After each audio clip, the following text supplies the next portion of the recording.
Olá, vocês! Tudo bem? Como vocês estão?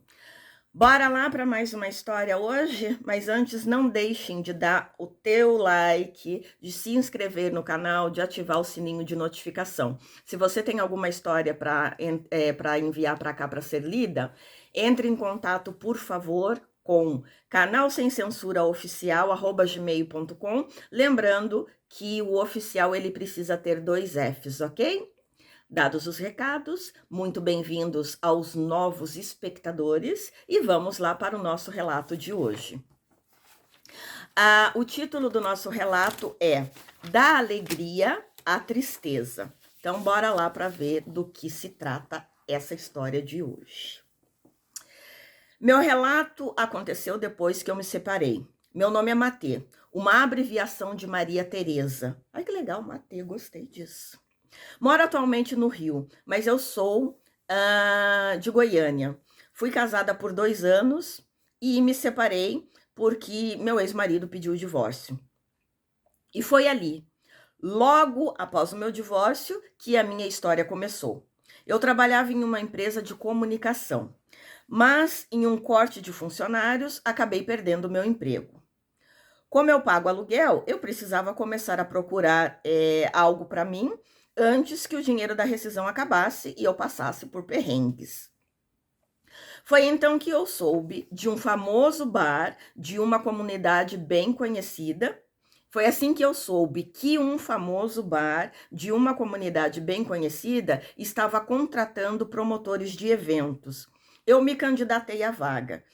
Esse bar é um local requintado e muito movimentado. E tem uma vista privilegiada de toda a cidade do Rio de Janeiro.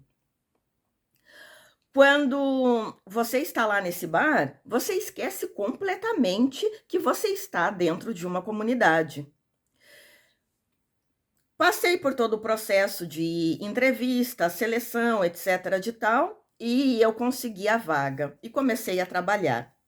Muitos eventos são feitos lá nesse local. Sempre tem música ao vivo e para ser sincera, normalmente eles têm umas bandas assim pouco conhecidas. Então, eles fazem de tudo para essas bandas pouco conhecidas fazem de tudo para ter uma oportunidade de tocar nesse bar, porque o bar é um bar famoso. Ou seja, a partir dali eles começam a sair um pouco do anonimato. E foi assim que eu acabei conhecendo o que é a realidade de uma comunidade. Lugar onde existe muita gente do bem, lugar onde é possível ver de perto o que a TV não mostra. Frequentando a comunidade praticamente todos os dias, você acaba começando a conhecer as pessoas de vista, passa pela porta dos comércios e também por todos os vendedores ambulantes, recebe o cumprimento das pessoas e por aí vai. Todos os dias, um rapaz que tinha uma banca de revista me cumprimentava. Bom dia, moça! E eu respondia cordialmente e seguia meu caminho. E essa ladainha seguia dia após dia, semana após semana. Um determinado dia, ele disse bom dia e continuou. Moça, eu posso perguntar o seu nome? Assim, amanhã eu poderei dar um bom dia um pouco mais personalizado para você. Eu ri e disse, Matê, pode me chamar de Matê. Ah, gostei muito desse nome, parabéns. Eu saí e ele ficou lá. E eu segui, o meu caminho. No dia seguinte, ele me disse, bom dia, Matê, e perguntou onde eu trabalhava. Eu falei e ele achou super legal. A partir daquele dia, sempre que eu passava por ali, a gente trocava um dedinho de prosa. Até que ele me convidou para achar um tempinho para a gente tomar um sorvete. Não importava o dia nem a hora, bastaria eu comunicar para ele que tal dia e tal hora eu podia e para ele estava ok. 3 dias depois, eu fui tomar o dito cujo do sorvete junto com ele. Gente, que rapaz simpático, educado e super divertido. Seu nome? Sérgio. Ele me contou um pouco sobre a sua vida, me disse que ele era solteiro, que ele morava com a mãe, que sua mãe era viúva e ele tinha também um irmão que cursava a faculdade de turismo. A irmã dele morava na Europa. Ela viajou para a Europa com o grupo local lá da escola de samba deles e acabou nunca mais voltando para o Brasil. Isso já tinha mais ou menos uns 3 anos e pouco. Sérgio e eu começamos uma amizade muito boa. Tínhamos gostos e pensamentos muito parecidos. Sempre tínhamos a mesma opinião sobre quase todos os assuntos. Eu achava isso inacreditável. Adorava essa nossa conexão. Já tinha quase um ano que nós dois éramos amigos e Sérgio me surpreendeu me pedindo em namoro. Eu aceitei. Eu não amava ele, mas eu amava estar com ele. A companhia dele me agradava demais. Se, como amigo, ele era já uma pessoa perfeita para mim, como namorado, então ele poderia se tornar uma pessoa fantástica. Ele era detalhista, ele era romântico, e pouco a pouco eu fui começando a gostar dele e me apaixonar por ele. Era lindo ver o cuidado que ele tinha com a mãe e com o irmão dele. Isso só me fazia admirá-lo e amá-lo cada dia mais. 1 ano e meio de namoro, eu já não estava mais trabalhando naquele bar. Então, eu já não ia à comunidade com tanta frequência como antes. Mas o nosso namoro seguia firme e forte. Com 2 anos de relacionamento, Sérgio me pediu em casamento. Ele preparou uma surpresa romântica para a ocasião. Eu, no auge de toda aquela felicidade, claro que eu respondi que sim. 1 ano depois dele ter me pedido em casamento, já estávamos casados. Nós construímos uma casa em cima da casa da mãe dele, ali na laje, né? A vida seguia em perfeita harmonia. Sérgio tinha uma renda tranquila para os gastos que tínhamos e ele não usava 1 centavo do dinheiro do meu salário para pagar contas ou despesas da casa. Apesar de que eu ajudava ele, mas eu nunca imaginei que uma banca de revista fosse um negócio tão próspero assim, né? Tivemos o nosso primeiro bebê. Que alegria! Ai, quando meu filho estava com 2 anos, nasceram as minhas gêmeas. Nessa época, eu parei de trabalhar. Afinal, eu tinha 3 crianças pequenas, sendo 2 recém-nascidas, né? Era incrível como o Sérgio se esforçava para manter tudo ok. Eu cuidava de tudo nos mínimos detalhes dentro de casa e ele cuidava de tudo nos mínimos detalhes fora de casa. Um dia houve um ataque na comunidade. Naquele dia, a polícia invadiu a comunidade e foi tiro para tudo quanto é lado. Várias pessoas foram presas. Ao cair da noite, Sérgio chegou em casa com ferimentos e hematomas. Eu me desesperei quando eu o vi entrando daquela maneira.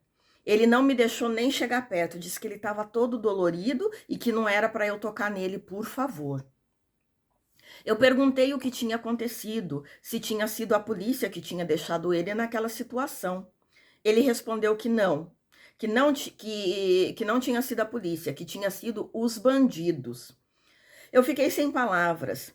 E ele, vendo meu espanto, me pediu para sentar, que ele iria me explicar tudo. Que nós dois precisávamos conversar. Eu então me sentei, ele também, e ele começou a falar e me revelou algo que eu jamais seria capaz de imaginar.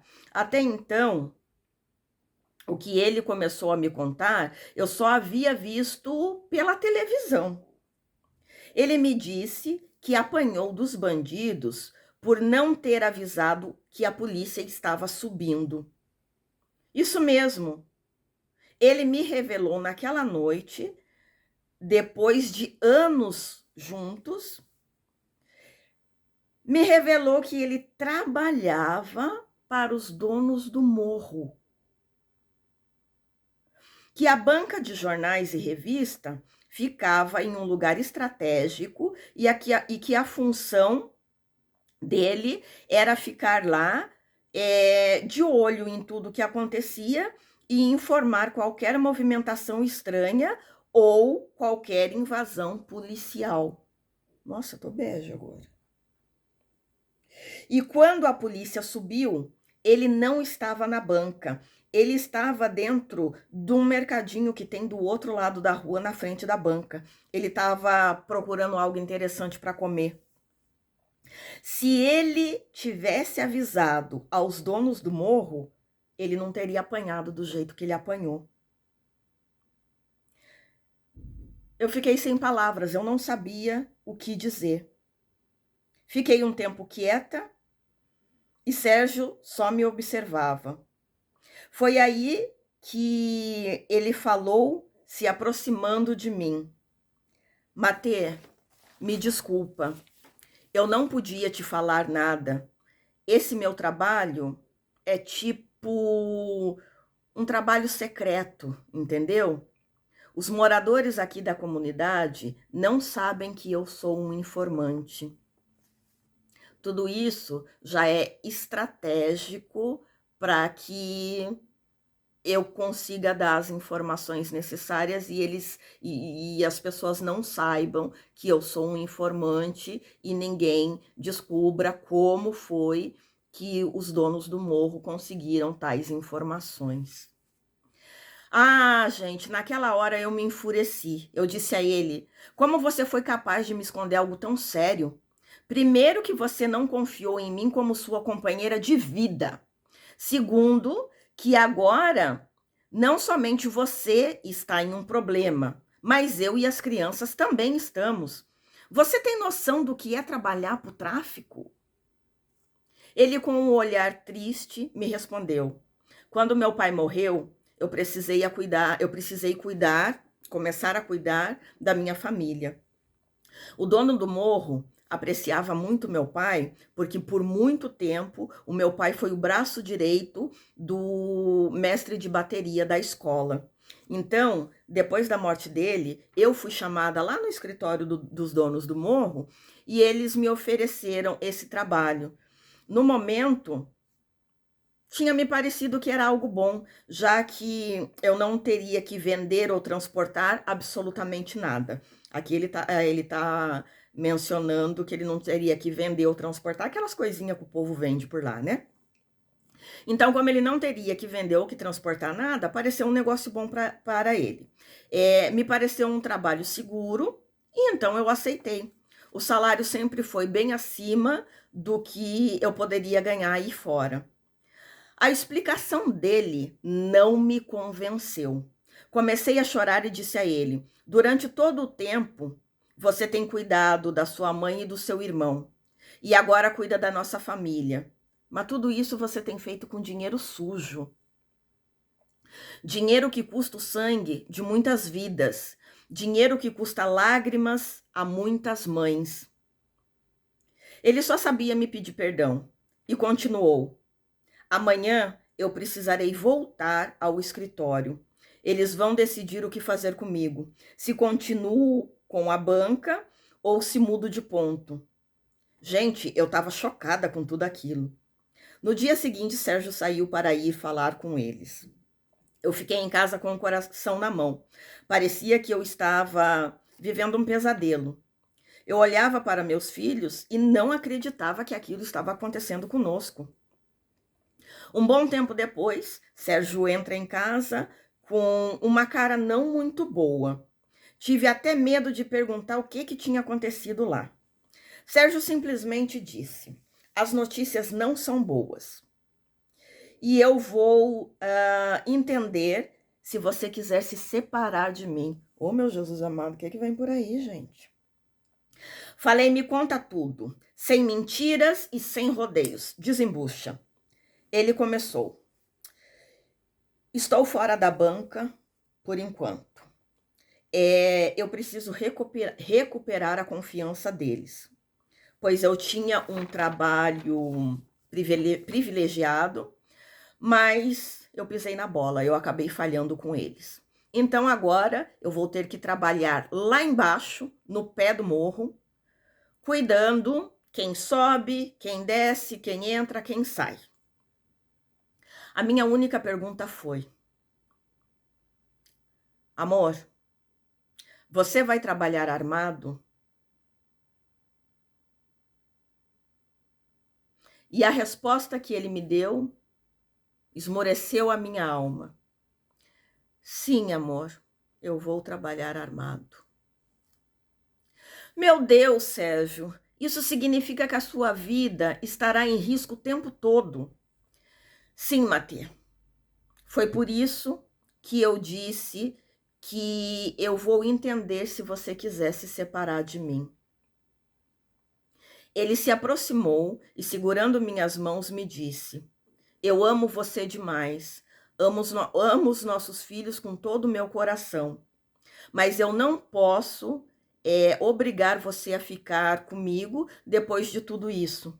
Porém, eu posso te pedir, por favor, não me abandone. Vocês são o que eu mais preciso nesse momento. Eu o abracei e disse: eu não concordo com nada disso, mas eu construí uma família com você. Eu não vou desistir de vocês. Nós vamos enfrentar essa situação e vencer juntos. A partir daquele dia, minha vida começou a ter uma rotina diferente. Eu já não conseguia ficar em casa tranquila, sabendo que ele estava lá, exposto a tudo e a todos. Meu coração só descansava quando ele voltava para casa no final do dia. Já tinha 1 ano que estávamos vivendo essa rotina de preocupações diárias. Sérgio foi chamado no escritório novamente e lhe comunicaram que em 2 meses ele finalmente sairia da entrada do morro e voltaria a trabalhar lá em cima. Eles ainda estavam preparando tudo, um novo ponto e um novo negócio para ele. Depois dessa notícia, eu confesso que eu comecei a contar os dias para que aqueles 2 meses terminassem logo de uma vez. Eu marcava em um calendário que ficava na parede da cozinha, cada dia que passava. Faltando 15 dias para o fim dos 2 meses, a polícia fez uma grande operação para invadir o morro e apreender um carregamento que havia chego, que esse carregamento era de drogas e armas. Na troca de tiros com a polícia, Sérgio foi atingido na perna e foi preso. Aquela notícia acabou comigo, dilacerou meu coração. Meu Sérgio, o pai e marido perfeito, o amor da minha vida, estava preso. Aquilo que eu tanto temia acabou acontecendo. Hoje eu sou mais uma no meio das centenas de mulheres que aos domingos madrugam na fila de revista do presídio para visitar alguém. Essa fila é composta por irmãs, filhas, esposas e mães.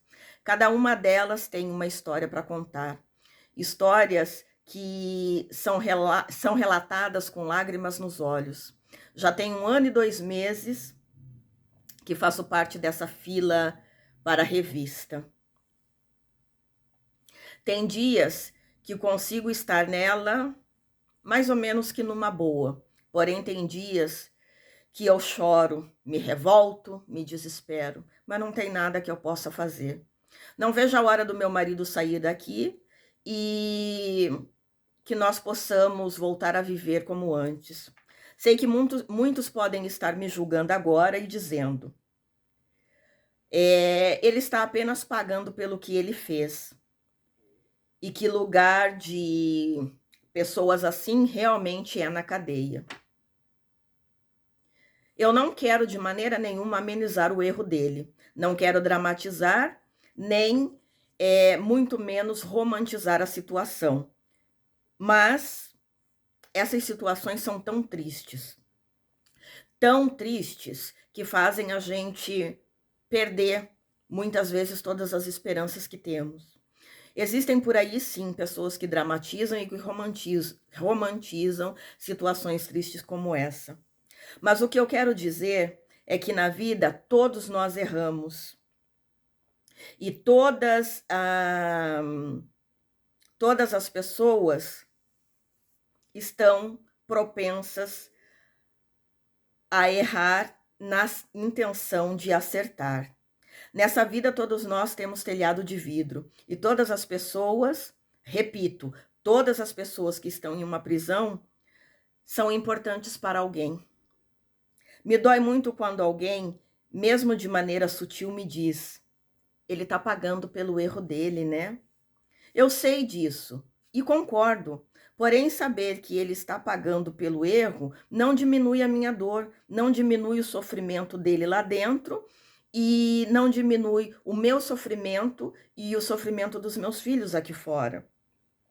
Tudo o que eu queria é que o nosso país tivesse mais igualdade, a mesma oportunidade para todos. Eu vejo aqui na minha comunidade meninos de 11 e 12 anos entrando para essa vida. Seja como usuário ou como trabalhador dessa grande empresa chamada famílias inteiras se perdem por causa disso. E eu vejo e vivo essa realidade. Muitos pais fazem isso para manter suas famílias. Meninos muitas vezes acham gostoso o poder de viver essa adrenalina, gostam de ser temidos e respeitados, mesmo eles tendo somente 11, 12, 13 anos. As meninas gostam do status que isso tudo traz, de ser mulher de bandido. Gostam de ser protegidas por eles e também dos caprichos e mimos que eles podem dar a elas por causa do dinheiro que eles têm. Tudo isso que eu relatei acontece todos os dias e o dia todo. Não somente aqui no Rio, mas em todo o Brasil. Mas quem pode trabalhar para tentar mudar essa realidade, estão ocupados demais para pensar no pobre, no desempregado, na viúva, no analfabeto, nas pessoas que não têm recursos. Enquanto cada um vive sua vida, eu continuo aqui vivendo a minha atual realidade de esposa de presidiário. Eu continuo ao lado dele, mesmo sabendo que ele errou. Sérgio, meu amor, eu sinto muito por tudo que tem nos acontecido, mas eu continuo segurando sua mão durante todo o percurso dessa caminhada. Me deu até um nó na garganta agora. Amigos, eu tentei contar a vocês a nossa história, a minha revolta e também o meu desabafo. Peço orações porque realmente existem dias que eu quero não acordar. Eu sei que o fim vai chegar, mas para isso é necessário viver dia após dia, até que a tão sonhada liberdade chegue. Obrigada por ler esse relato. Obrigado por ouvirem a minha história. Deixem um oi nos comentários. Vai ser legal interagir com vocês e saber a opinião de cada um. Um beijo a todos e fiquem com Deus. Nossa, mulher, que história, hein? Poxa vida, você com 3 filhos pequenos e... realmente eu acho que, além do erro dele ter entrado nesse tipo de trabalho, ele cometeu um grande erro também, que foi quando ele viu que a situação de você estava começando a se tornar um pouco mais séria, né? Que ele pediu em namoro, depois pediu em noivado, e depois pediu em casamento. Acho que ele deveria ter te deixado a par de toda essa situação, para você decidir se você queria entrar nesse barco junto com ele ou não, né? Mas ele acabou não te dando essa opção, e você acabou descobrindo tudo isso de uma maneira muito ruim, muito difícil. Concordo plenamente com você de que, independente, não quero defender crime, não quero defender criminoso, absolutamente nada. Eu tô olhando agora o ser humano. Independente de qual foi o crime que a pessoa cometeu para estar lá dentro, realmente aquela pessoa ela é importante para alguém, né? Sempre vai ser importante para uma mãe, para um pai, para um irmão, para um familiar, para uma esposa, para um filho. E isso não significa que, ai, tadinho dele que não podia estar lá, que a mãe dele está sofrendo. Não, deveria ter pensado isso antes de fazer o que fez, que podia ter evitado, né, o sofrimento da mãe, o sofrimento da esposa, o sofrimento dos filhos. E realmente, quando você diz aqui que isso acontece todos os dias no Brasil, não somente no Rio de Janeiro, eu concordo com você em absolutamente tudo. E também concordo quando você diz que quem pode trabalhar para tentar mudar toda essa realidade estão ocupados demais vivendo suas próprias vidas, né? Que eles não estão pensando nos menos favorecidos, nas pessoas que não têm grau de estudo, que não tem trabalho, enfim, coisas do gênero. E a gente sabe que tem muita gente que, no final das contas, acaba entrando nesse tipo de vida, nesse tipo de situação, realmente para poder trazer o arroz e feijão para dentro de casa. Assim como tem outras pessoas que entram, como você falou ali, né? Pela as meninas pelo glamour, porque, né, mulher de bandida, aquela coisa toda, meninos de pouca idade que acham que é legal andar com o negócio na mão, e aquela adrenalina, e ser respeitado, mesmo eles sendo uns pivetinhos de nada, de 10, 11, 12, 13 anos, e tem pais de família, né, que precisam levar o sustento para dentro de casa. Você pede aqui que a gente ajude você com orações, porque você tem dias ruins e dias totalmente ruins, eu imagino. Mas eu peço a Deus que Ele dê força para você continuar essa caminhada, né? Admiro você por você continuar essa caminhada segurando na mão dele, mesmo vocês estando distantes, estando separados. E lembrando que vocês têm aí 3 filhos que dependem tanto de você quanto dele, né? Que Deus te dê muita força e que vocês consigam sair de toda essa situação como vencedores, que ele pague a dívida que ele tem com a sociedade e que ele pense, né, que ele repense quando ele sair em voltar a fazer esse tipo de trabalho, ok?